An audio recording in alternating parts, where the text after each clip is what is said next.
What is your advice to save 10,000 or more?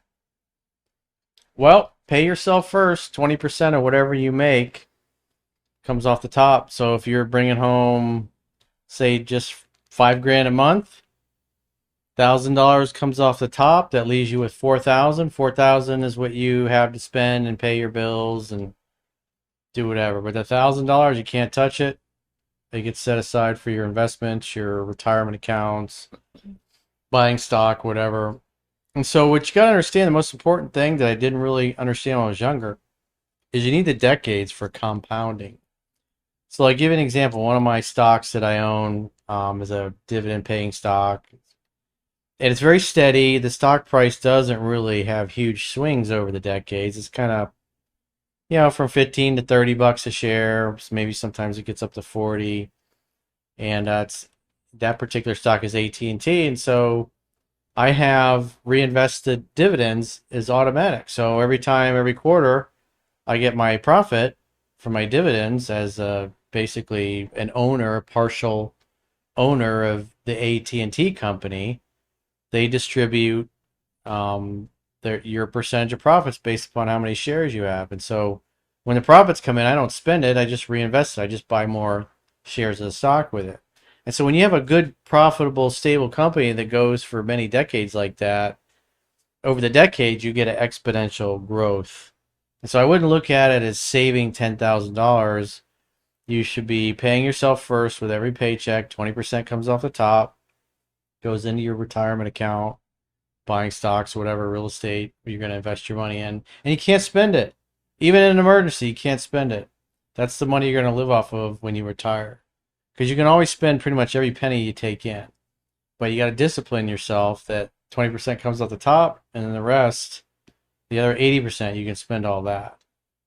So that's what you have to focus on, not saving money, but paying yourself first and investing that money in income earning assets. Or I have stocks that I buy for dividends, and I have other stocks that I buy, they don't really pay out a lot of dividend, or really pay a small dividend, but they really appreciate in value. Like one of the ones that was a great one for me last year was Palantir.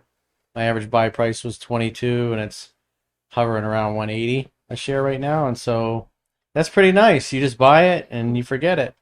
As Uncle Warren Buffett said, he says, if you wouldn't own a stock for 10 years, you shouldn't own it for 10 minutes. I don't trade. I invest in good companies that I like their value proposition. Corey, what was your dating life like when you were broke and sleeping on your dad's couch? Did it affect your ability to date high quality women at all? It was really a desire or need. Because when I was younger, I I validated myself and my success as a man based on the kind of women I was dating. But it's like once you kind of get past that and you have a couple of relationships with some amazing women, that it's not really, you don't really think about it that much anymore. It's not really that big of a deal. And so I tended to date more casually during that time period versus a long-term relationship because I was planning on getting the fuck out of there within a few months and moving back to Orlando. So I didn't want to get tied down with a girl living in that particular area. So it's, every guy's kind of had that experience. When you're very stable and you're doing well, you tend to want to have a long-term relationship.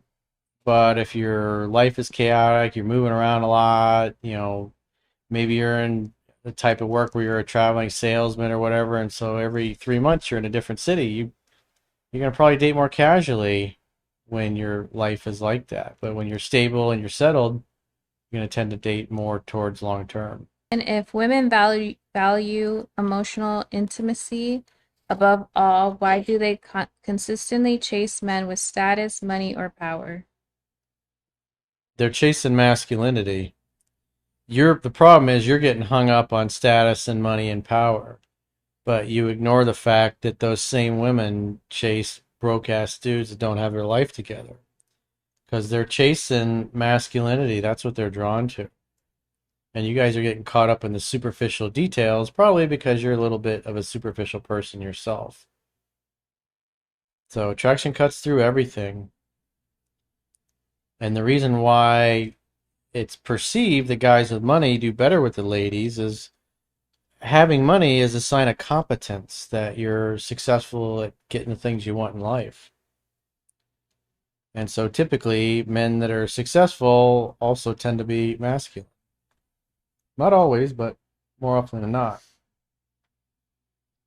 It's a sign that you're dealing with a masculine man. Frankie, thoughts on girlfriend that says I'd prefer if you paid off my credit card and compares you to other of your friends. Why would I pay off your credit card for your debt that you accumulated before we even met?